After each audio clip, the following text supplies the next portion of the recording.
গভীর রাতে ইমাম সাহেবের কামরায় সুন্দরী হিন্দু যুবতী মেয়ে আসলো। তারপর যা ঘটল তা আপনার শরীরের পশম দাঁড় করিয়ে দেবে। প্রাচীন শহরের এক প্রান্তে বিশাল মসজিদ, আর তার সাথেই লাগোয়া ইমাম সাহেবের হুজরাখানা। এই হুজরাখানায় থাকেন যুবক ইমাম, যার নাম আহমদ। বয়সে তরুণ হলেও জ্ঞানে ও প্রজ্ঞায় শহরের বৃদ্ধরাও তাকে মান্য করে।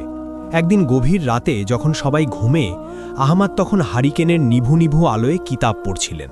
হঠাৎ দরজায় কড়াঘাত শোনা গেল। আহমদ উঠে ধীরে ধীরে দরজার দিকে এগিয়ে গেলেন এবং দরজা খুললেন। দরজা খুলতেই ঘরের ভেতরে আছড়ে পড়ল এক যুবতী নারী। আহমদ দ্রুত সরে গেলেন। নারীটি মেঝেতে পড়েই হাঁপাতে লাগল। তার পরনে দামি রেশমি কাপড়, গলার হাড় আর হাতের চুড়িগুলো সাক্ষ্য দিচ্ছে সে সাধারণ ঘরের কেউ নয়। তবে তার পোশাকের ধরন আর কপালে লেপ্টে থাকা সিঁদুরের অবশিষ্ট দাগ বলে দিচ্ছে সে হিন্দু সম্প্রদায়ের।